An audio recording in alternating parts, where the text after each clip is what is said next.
नमस्कार मित्रांनो, विण दोघातली ही तुटेना मालिकेच्या आजच्या भागामध्ये आपण पाहत आहोत. समर आता मीटिंगमध्ये असतो. जेव्हा तो मीटिंगमध्ये असतो त्यावेळेला मात्र इथे आता समर बोलत असतो. खरं तर आमचा सर्व जो स्टाफ आहे ना, तो स्टाफ खूप सुंदर आणि कमालीचा आहे असं इकडे तो बोलत असतो. मध्ये मध्ये त्याचा जो काही फोन आहे तो व्हायब्रेट होत असतो. त्या फोनवरती इथे नोटिफिकेशनसुद्धा येऊ लागलेलं असतं आणि त्या फोनवरती इथे नोटिफिकेशन येत असताना मात्र आता इकडे हे सगळं काही होत असताना आपण पाहतो इथे हा म्हणत असतो की प्लीज तू हे सगळं काही बघून घे ना. आणि त्याचबरोबर इकडे तुला फोन जर बघायचा असेल तर बघ. तेव्हा समर म्हणत असतो नाही नाही, त्याची काहीही गरज नाही आहे. खरं पाहायला गेलं ना तर इकडे मात्र एक गोष्ट आहे, हे जे काही बँकेचे जे आहे ना ते मात्र इकडे जरा उशिराच मेसेजेस येतात आणि त्यामुळे इथे खरं पाहायला गेलं तर आता मात्र काही जरी झालं ना तरीसुद्धा मला आत्ता तो फोन घ्यायचा नाही आहे असं इथे तो बोलू लागलेला असतो. दुसरीकडे आता इकडे स्वानंदीचे बाबा म्हणजेच प्रदीपराव हे विचार करू लागलेले असतात आणि ते विचार करत असताना मंदाने नेमके एवढे पैसे कुठून आणले हा विचार त्यांच्या मनामध्ये आलेला असतो. आणि ह्या सर्व गोष्टींचा विचार त्यांच्या मनामध्ये आल्यानंतर आता ते एकच प्रश्न स्वतःला विचारत असतात की नेमकं झालंय काय. आणि त्याचबरोबर मंदानी हे सर्व प्रश्न पैसे आणलेत कुठून आणि त्याचबरोबर तिचं ते वागणं, त्या दिवशी आणलेले ते सगळे पैसे, ह्या सगळ्या गोष्टींचा आता इकडे ते विचार करू लागतात. आणि त्यानंतर मंदाचं जे वागणं आहे ते फार जास्त विचित्र होत चाललेलं आहे. त्या दिवशी एवढा मोठा फ्रीज आणला, त्याचबरोबर त्या दिवशी एवढे मोठे कपडे खरेदी केले आणि विचारायला गेलं की पैसे कुठून आणले तर तेव्हा मात्र इकडे ती काहीही सांगायला तयार नव्हती. मग आता त्यांना त्या सगळ्या गोष्टींची काळजी वाटू लागलेली असते आणि म्हणूनच ते इकडे स्वानंदीला फोन करत असतात. तेव्हा मात्र इथे ते स्वानंदीला फोन करत असतात आणि स्वानंदीला फोन केल्यानंतर ते म्हणत असतात खरं सांगू का, इकडे स्वानंदी तुला एक गोष्ट मला सांगायची आहे.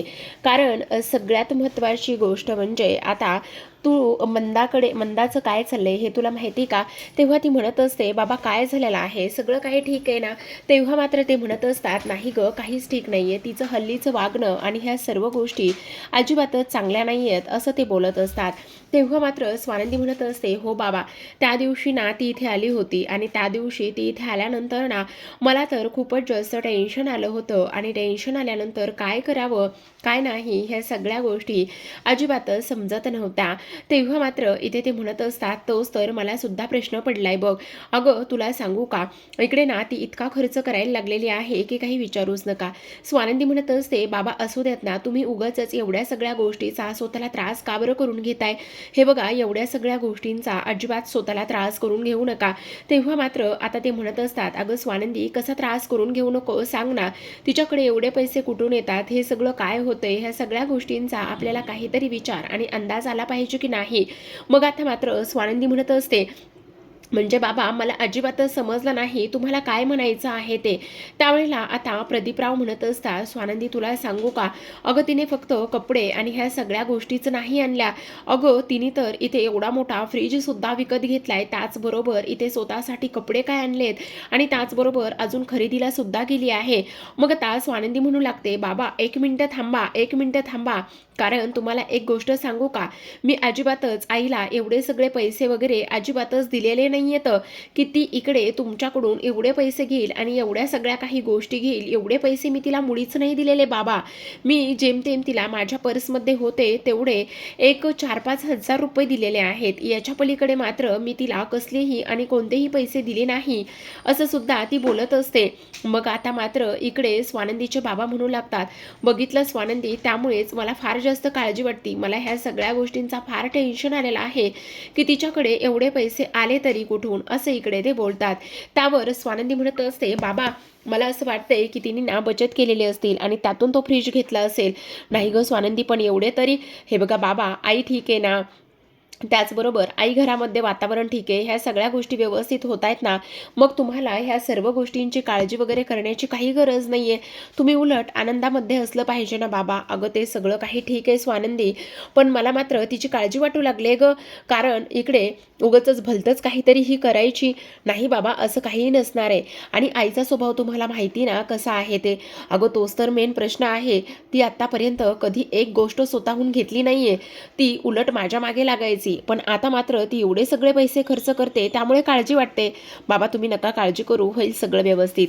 दुसरीकडे आता सुष्मिता ही मल्लिकाचे पाय चेपून देत असते. मल्लिकाला ती कशा पद्धतीने साबणाच्या पाण्यावरून पडली आणि साबणाच्या पाण्यावरून पडल्यानंतर इथे तिचा कशा पद्धतीने पाय घसरला, ह्या सगळ्या गोष्टी तिला आठवू लागलेल्या असतात. आणि हे सगळं फक्त स्वानंदीमुळे झालं आहे असं सुद्धा आता इकडे तिच्या मनामध्ये सुरू असतं. आणि त्याचमुळे तिची ही सगळी काही घालमेल आणि ह्या सगळ्या गोष्टी सुरू असतात. आता काही जरी झालं तरी सुद्धा त्या स्वानंदीला धडा शिकवला पाहिजे असं ती म्हणत असते. मग हळूच पाय चेपत असताना इथे जोरातच इथे प्रेशर पडलं जातं आणि तेव्हा मात्र ती आता तिच्यावर जोरातच ओरडते. मग तिच्यावर जोरातच ओरडल्याबरोबर ती म्हणत असते, काय चाललंय काय तुझं? अहो मॉमिनला थोडंसं तुम्हाला जास्त त्रास झाला का? सॉरी त्या सगळ्या गोष्टीसाठी.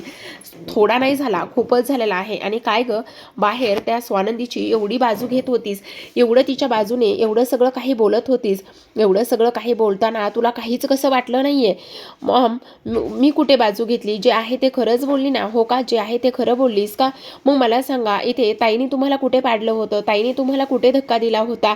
नव्हता धक्का दिला, तुम्हीच तर पडला होतात ना, असं मुद्दामून ती बोलत असते. हो का?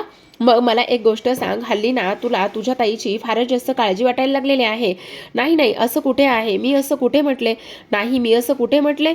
ती ताई तुला तिच्या वाऱ्याला, तिच्या सावलीला सुद्धा उभी करत नाहीये, पण तुला मात्र तिची फार जास्त काळजी वाटायला लागलेली आहे. नाही असं काहीच नाही, जा पटकन माझ्यासाठी पाणी घेऊन ये. तेव्हा ती म्हणत असते, ऑटर? हां, ऑटरलाच पाणी म्हणतात ना, जा मग घेऊन ये, असं म्हणून ती निघून जाते. आता ती निघून गेल्यानंतर मल्लिका अंशुमनवर चिडचिड करत असते आणि म्हणत असते, तुझी बायको एक नंबरची मूर्ख आहे. खरं ना, हिला कोणत्या मुहूर्तावर तू ह्या घरामध्ये घेऊन आलास ना, तेच मला काही कळत नाहीये. तेव्हा अंशुमन म्हणत असतो, एक मिनिटं, मी तुझे पाय चेपून देतो. त्यावेळेला ती म्हणत असते, त्याची काही गरज नाहीये, समजलं? तू अजिबातच पाय वगैरे कसलेही चेपू नकोस, असं म्हणून ती त्याला बाजूला करत असते. मग त्याला बाजूला केल्यानंतर आता मात्र इकडे ती म्हणत असते, तुला एक काम दिलं होतं, तुला दिलेलं काम सुद्धा धड करता आलं नाही. काय बोलायचं काय तुला? मला तर काय चाललंय ना, ह्या सगळ्या गोष्टी अजिबातच कळत नाहीत. मॉम प्लीज यार, शांत बस ना, कशाला उगाच चिडचिड करतेस? मग आता ती म्हणत असते, मी चिडचिड करते? ह्या सगळ्या गोष्टी तुला अशा पद्धतीने वाटतायत, मी चिडचिड करते असं वाटतं तुला? बोल ना, सांग. तेवढ्यातच इकडे दुसरीकडे आपण पाहतो. आता इकडे स्वानंदीचे बाबा म्हणत असतात, खरं तर फार भूक लागली, पण मंदाकिनी मात्र कशी येत नाही ना ते कळतच नाहीये. जेवणाची वेळ झाली. आदिरा म्हणत असते, बाबा तुम्ही मला जी मस्त इथे इन्स्टंट खिचडी बनवायला शिकवली आहे, मी ती बनवू का? हो चालेल ना. आता ती बनवायला जाणार. तेवढ्यातच आता इकडे ही मंदाकिनी आलेली असते. मंदाकिनीच्या हातामध्ये 4-5 बॅगा असतात आणि तेव्हा एक डिलिव्हरी बॉय सुद्धा आलेला असतो बॅग घेऊन. त्या बॅगवर मंदाकिनी बसते आणि तेव्हा बसल्याबरोबर त्या डिलिव्हरी बॉयला म्हणत असते, तुम्ही निघून गेलात तरी सुद्धा चालेल, कारण तुमच्या मालकाला मी सांगितलं होतं मी डिलिव्हरी चार्जेस वगैरे काहीच देणार नाही, मग तुम्ही निघून जा, असं सुद्धा आता इकडे ते सांगत असतात. आता हे सगळं काही झाल्यानंतर आपण पाहतो इथे मात्र हे स्वानंदीचे बाबा म्हणत असतात, काय काय चाललंय काय तुमचं? तुम्ही ह्या सगळ्या गोष्टीसाठी हे सगळं काय करताय? आणि त्याचबरोबर तुझी हिंमत कशी झाली हे सगळं काही करण्याची? काय चाललंय काय इकडे? असं सुद्धा आता इकडे ते बोलत असतात. तेवढ्यातच मंदाकिनी म्हणत असते, अहो माझी कंबर किती दुखती ही गोष्ट तुम्हाला माहिती ना, आणि कंबर दुखत असताना इथे मी म्हणून माझ्या कमरेला आराम मिळावा म्हणून मी हे सगळं काही घेऊन आले ना. त्यावेळेला मात्र इकडे आता ते म्हणत असतात, अगं वेडी आहेस का तू? तुझं काय चाललंय? कंबर दुखत होती तर डॉक्टरांकडे जायचं ना, डॉक्टरांकडे जाऊन ह्या सगळ्या गोष्टी करायच्या सोडून तू आज चक्क ह्या पद्धतीने हे सगळं काही केलंयस, डोक्यावर पडलीयस का? त्यावेळेला मात्र इकडे आता लगेचच ती म्हणत असते, अहो असं काय करताय? हे बघा, डॉक्टरांकडे गेलं तर काय देतात ते? फक्त आणि फक्त इथे पेन क्लिअर देतात, याच्यापेक्षा वेगळं असं काय देतात? असं सुद्धा आता इकडे ती बोलत असते. मग तुला हवंय काय आणखी? आणि मला एक गोष्ट सांग, एवढे पैसे तुझ्याकडे कुठून आणले? हे बघा, बघा मला ना अजिबात तुमच्यासोबत वाद वगैरे घालायचा नाहीये, हे बघा मी आत्ताच्या आत्ता इथून निघून जात आहे, असं सुद्धा आता इकडे ती बोलत असते. त्यावेळेला मात्र लगेचच आता इकडे ही मंदाकिनी उठते आणि उठायला गेल्यानंतर तिच्या हातातली एक बॅग खाली पडते. जेव्हा तिच्या हातातली एक बॅग खाली पडते त्यावेळेला त्या बॅगेतून मात्र एक ज्वेलर्सच्या दुकानातली जी काही डब्बी आहे ती बाहेर पडलेली असते. मग आता स्वानंदीचे बाबा खाली वागतात आणि खाली वाकल्यानंतर ती डब्बी हातामध्ये उचलतात. आधिरा आणि इथे रोहन शॉक लागल्यासारखेच पाहत असतात. मंदाकिनीला समजलेलं असतं की आता तिची पोलखोल होणार आहे आणि तिने केलेले कांड समोर येणार आहे, त्यामुळे ती सुद्धा थोडीशी बिथरलेली असते. आता स्वानंदीच्या बाबामध्ये त्या डब्बीतली रिंग हातामध्ये असते. दुसरीकडे आपण पाहतो स्वानंदी आज विचार करत असते, आज अख्खा दिवस संपत आलेला आहे पण राजवाड्यांनी मला सदा एक फोन सुद्धा केला नाहीये. काय करू, त्यांना फोन करू का, कामात असतील का? पण आमचं तर ठरलं होतं ना दिवसातून किमान एक तरी फोन करायचा म्हणून. नाही मी ना फोनच करते, असं म्हणून स्वानंदी आता इकडे समरला कॉल करत असते. समर मात्र आज सकाळपासूनच त्याच्या कामामध्ये एवढा बिझी असतो की काही विचारूच नका. स्वानंदीचा फोन आलेला असतो पण त्या फोनकडे तो सरळ सरळ दुर्लक्ष करतो. मग आता स्वानंदी म्हणत असते, काय झालं असेल, राजवाडे ठीक तर असतील ना, काय करू, त्यापेक्षा ना एक व्हॉइस नोटच पाठवते. मग लगेच व्हॉइस नोट बोलायला सुरुवात करते आणि त्यामध्ये म्हणत असते, राजवाडे काय झालं, आज दिवसभर तुम्ही बिझी आहात खूप. मी फक्त तुम्हाला जेवण केलं का नाही ह्या सगळ्या गोष्टी विचारायला सुरुवात केली होती आणि तुम्हाला सांगू मी अगदी बरी आहे, मी माझं सुद्धा कामच करते. तुम्ही जेवला नसाल तर जेवून घ्या आणि काळजी घ्या, असं म्हणून ती व्हॉइस नोट सेंड करते. मग आता स्वानंदी म्हणत असते, काय करू, हे जर अतिच झालं का, नव्हती का एवढी सेंड करायला, जाऊ दे सेंड तर केली, काय करू पुन्हा एकदा व्हॉइस नोट रिसेंड करू का एखादी. नाही नको, राजवाडे उगाचच कामात असतील ना तर वैतागून जातील, त्यापेक्षा त्यांचा काही रिप्लाय येतोय का ह्या गोष्टीची मी वाट पाहते, असं सुद्धा आता इकडे ती बोलत असते.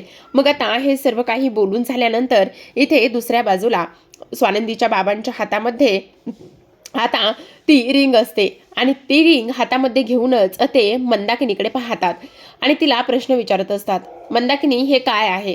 तेव्हा मंदाकिनी म्हणत असते, काय आहे म्हणजे, मी तुला तेच विचारत आहे, हे सगळं काय आहे, बोल मंदाकिनी, हे सगळं काय आहे? त्यावर मंदाकिनी म्हणत असते, हो सोन्याची अंगठी आहे.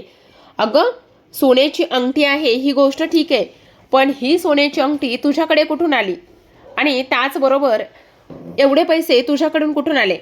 त्यावेळेला आता इकडे ती म्हणत असते, हे बघा तुम्ही उगाचच माझ्यासोबत भांडू नका, मला तुमच्याशी काही नाही बोलायचं आणि माझ्यासोबत तुमच्यासोबत वाद घालायला मला अजिबातच वेळ नाहीये. आत्ताच्या आत्ता ती अंगठी द्या आणि मला माझं काम करू द्यात. तेव्हा मात्र रोहन म्हणत असतो, आई तू ठीक आहेस ना, तू बरी आहेस ना, एवढी मोठी अंगठी तू कुठून आणलेली आहेस? आई काय झालेलं आहे, खरं खरं सांग, ठीक आहे ना सगळं? तेव्हा मात्र मंदाकिनी काहीच बोलत नाही आणि सरळ सरळ ती अंगठी घेऊन तिथून निघूनच जात असते. जेव्हा ती तिथून निघून जाते त्यावेळेला मात्र इकडे अधिरा म्हणत असते, बापरे आईचा स्वॅग तर खूपच जास्त निराळा आणि वेगळा आहे. काय त्यांचं ॲटिट्यूड, काय त्यांचं ते बोलणं आणि ह्या सगळ्या गोष्टी, ह्यामुळे तर मला तर इकडे काय बोलावं काय नाही ते समजतच नव्हतं. चक्क आज आईने एवढी मोठी खरेदी केली. नेहमी इथे भांडण उकरून काढणाऱ्या आई आज चक्क भांडण गुंडाळून आतमध्ये निघून गेल्या. बाबा काहीही म्हणा पण काहीतरी वेगळंच आहे, चला मी ना खिचडीचं बघते, असं म्हणून अधिरा तिथून निघून जाते. जेव्हा अधिरा तिथून निघून जाते त्यावेळेला मात्र आता रोहन बाबांना म्हणत असतो, बाबा तुम्ही नका काळजी करू, सगळं काही व्यवस्थित होईल. तेव्हा स्वानंदीचे बाबा म्हणायला लागतात, नाही रोहन मला आता फार काळजी वाटायला लागली ह्या सगळ्या गोष्टींची, मला कळत नाहीये हे मंदिकाचं दिवसेंदिवसचं वागणं, तुला कळतंय का, फ्रीज कपडे हे सगळ्या वस्तू आता दागिने काय चाललंय काय? रोहन म्हणत असतो, बाबा प्लीज कूल, आई ठीक आहे ना, ती बरी आहे ना, ती भांडत तर नाही, घरात शांतता तर आहे ना, असू देत मग त्याने काही फरक पडत नाही, मी जरा खिचडीचं बघतो आणि तिला मदत करतो. दुसरीकडे आपण पाहतो आनंद आज दिवसभर पाहत असतो, समरचा दिवस पूर्ण बिझी असतो. तो सकाळी ऑफिसमधून आल्यापासनं तर आज इकडे लंच ब्रेक होऊन गेला तरी सुद्धा तो फक्त आणि फक्त कामच करत असतो. मग आता आनंदला काही करून ह्याला थोडासा त्याचा मी टाईम द्यायचा असतो, त्यामुळे तो त्याच्याकडे पाहत असतो आणि म्हणत असतो, समर, अरे समर काय चाललंय? तेव्हा मात्र समर म्हणत असतो, काही नाही बाबा, अरे काही नाही, कसं तू फक्त आणि फक्त इथे कामच करतोयस, किती वेळ काम करणार आहेस? समर मी काय म्हणतो एकदा ऐकून तरी घे. तेव्हा समर म्हणत असतो, हे बघ प्लीज आत्ता ना मला काही ऐकायचं नाहीये आणि त्याहूनही सगळ्यात महत्त्वाचं म्हणजे आता ना प्रचंड काम आहे, प्लीज तू थोड्या वेळासाठी गप्प बसशील का? आनंद म्हणत असतो, पण मी काय म्हणतो, हे बघ आता ह्या सुद्धा फाईल चेक करायच्यात. अरे आनंद, ऑफिसमध्ये एवढा स्टाफ आहे, तर मग त्यांना थोड्याशा चेक करायला लावलं पाहिजे. मग आपला जो ताण आहे, लोड आहे तो कमी होईल ना. आनंद म्हणत असतो, अरे पण तरी सुद्धा आपल्याला रिचेक त्या फाईल कराव्याच लागतात ना. मग त्यांना उगाचच कशाला ताण द्यायचा आहे, काम लावायचंय त्यांना. त्यापेक्षा मी काय म्हणतो, ऐक ना, तू सकाळपासून दमलायस, खूप वर्कलोड आहे. चल मस्त गरमागरम चहा मारूयात. येतोयस का? तुला थोडीशी ब्रेकची गरज आहे. आता समर म्हणत असतो, ठीक आहे, खरं तर तू म्हणतोयस ते अगदी बरोबर आहे. हा सगळा पसारा पाहून मला तर टेन्शनच आलंय. तेवढ्यातच फोन चेक करतो. स्वानंदीचा मिस कॉल आणि व्हॉइस नोट दोन्ही पडलेलं असतं. मग लगेचच आता स्वानंदीला कॉल करतो आणि म्हणत असतो, स्वानंदी तुम्ही मला फोन केला होता का? स्वानंदी म्हणत असते, हो राजवाडे, मी तुम्हाला फोन केला होता, व्हॉइस नोट पाठवली होती, पण तुमचा काहीच रिप्लाय नाही आला. राजवाडे, आपण कितीही जरी कामात असलो तरी सुद्धा एकमेकांना कॉल करायचा ही गोष्ट मात्र ठरलेली होती ना. तेव्हा समर म्हणत असतो, हो स्वानंदी, तुम्ही बोलताय ते अगदी बरोबर आहे, पण आज ना माझ्या मागे प्रचंड काम होतं आणि आता सुद्धा एवढा वर्कलोड आहे की काही विचारूच नका. चला मी फोन ठेवतो आणि घरी आल्यावर तुमच्याशी बोलतो. असं म्हणून सरळ सरळ आता समर फोन ठेवत असतो. जेव्हा समर फोन ठेवतो तेव्हा स्वानंदी म्हणत असते, काय झालेलं असेल? राजवाडे ठीक तर असतील ना? सगळं काही व्यवस्थित आलं असेल ना? आणि त्याचबरोबर ते अशा कशाच पद्धतीने करत नाहीत आणि आज मात्र त्यांनी सरळ सरळ फोनच ठेवून दिलाय. काही प्रॉब्लेम तर नसेल ना, असा स्वानंदी विचार करत असते. तर पाहत रहा विण दोघातलीही तुटेना.